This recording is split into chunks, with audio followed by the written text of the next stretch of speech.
குரு பகவானை வணங்கும் முறை. பொதுவாக யோகம் தரும் குருவை போற்றி கொண்டாடினால் பொன்னான எதிர்காலம் அமையும். குருவை நாம் கோவிலுக்கு சென்று வழிபடும் போது அதன் பார்வை நம்மீது பதியும் விதத்தில் நேராய் நின்று வழிபட வேண்டும். சனியை சாய்வாய் நின்று கும்பிடு, குருவை நேராய் நின்று கும்பிடு என்று ஜோதிட சாஸ்திரம் சொல்கிறது. அந்த அடிப்படையில் குருவின் சந்நிதியில் நேரில் நின்று வழிபட்டால் சீரும் சிறப்பும் செல்வாக்கும் நமக்கு வந்து சேரும். குருவின் சந்நிதியில் நாம் பாட வேண்டிய பாடல்: வானவர் கரசே வளம் தரும் குருவே, காணா இன்பம் காண வைப்பவனே, பொன்னிற முல்லையும் புஷ்பராகமும் உந்தனுக்களித்தால் உள்ளம் மகிழ்வாய், சுண்டல் தானியமும் சொர்ண அபிஷேகமும் கொண்டுனை வழிபட குறைகளை தீர்ப்பாய், தலைமை பதவியும் தனித்தோர் புகழும் நிலையாய் தந்திட நேரினில் வருக, நாளைய பொழுதை நற்பொழுதாக்குவாய், இல்லற சுகத்தை எந்தனுக்கு அளிப்பாய், உள்ளத்தில் அமைதி உறைந்திட செய்வாய், செல்வ செழிப்பும் சேர்ந்திட வைப்பாய், வல்லவன் குருவே வணங்கினோம் அருள்வாய் என்று மனமுருகி பாடுங்கள். பணமழையில் நனையலாம், பார்போற்ற வாழலாம். தட்சிணாமூர்த்தி என்பவர் வேறு, குரு பகவான் என்பவர் வேறு. இருவரும் ஒருவரல்ல. ஆனால் நிறைய பேர் தட்சிணாமூர்த்தியும் குரு பகவானும் ஒருவர்தான் என்று நினைத்து கொண்டு வழிபாடு செய்கிறார்கள். உண்மையில் தட்சிணாமூர்த்திக்கும் குரு பகவானுக்கும் நிறைய வேறுபாடுகள் உள்ளன. தட்சிணாமூர்த்தி என்பவர் சிவ வடிவம், குரு பகவான் என்பவர் கிரக வடிவம். இவர் சிவன், அவர் பிரகஸ்பதி. தட்சிணாமூர்த்தி என்பவர் முதலாளி, குரு அதிகாரி.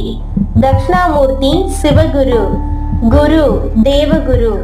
தட்சிணாமூர்த்தி கல்லாலின் கீழ் அமர்ந்து நான்மறைகளோடு 6 அங்களையும் சனகர், சனந்தனர், சனாதனர், சனற்குமாரர் என்று 4 பிரம்ம ரிஷிகளுக்கு போதிப்பவர். குரு பகவான் நவக்கோள்களில் குரு என்ற வியாழனாக இருந்து உயிர்களுக்கு அவை முன் ஜென்மங்களில் செய்த நல்வினை தீவினைகளுக்கான பலாபலன்களை இடமறிந்து காலமறிந்து கொண்டு சேர்ப்பவர். தட்சிணாமூர்த்தி 64 சிவ வடிவங்களில் ஒருவர்.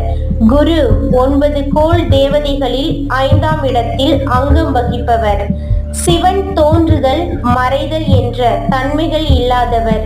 குருவோ உதயம் அஸ்தமனம் என்ற தன்மைகள் உடையவர்.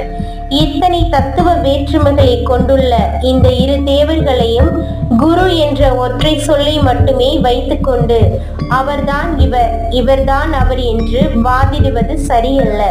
தட்சிணாமூர்த்தியை தட்சிணாமூர்த்தியாக, அதாவது சிவகுருவாக வழிபடுங்கள். சிவ ஆலயங்களில் தட்சிணாமூர்த்தியை குரு பகவான் என்றே மாற்றிவிட்டார்கள். அதற்கே அனைத்து பரிகார பூஜைகளையும் செய்கிறார்கள். குருவுக்கு அணிவிக்க வேண்டிய மஞ்சள் துணியை தட்சிணாமூர்த்திக்கு அணிவிக்கிறார்கள். கடலை சாதம் போன்ற குரு கிரக நைவேத்திய பொருட்களை தட்சிணாமூர்த்திக்கு நைவேத்தியம் செய்கிறார்கள்.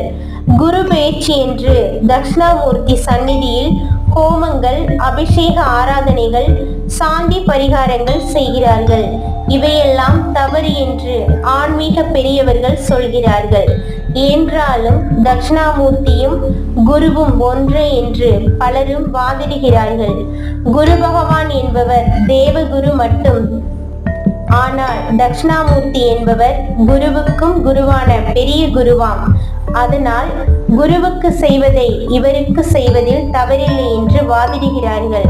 சிலர் குருவுக்கு அதிதேவதை தட்சிணாமூர்த்தி என்று சொல்கிறார்கள். அதுவும் தவறு.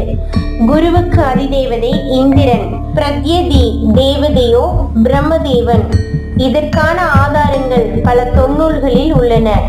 எனவே தட்சிணாமூர்த்தியும் குரு பகவானும் ஒன்றே என நாமே குழப்பிக் கொள்ளக்கூடாது.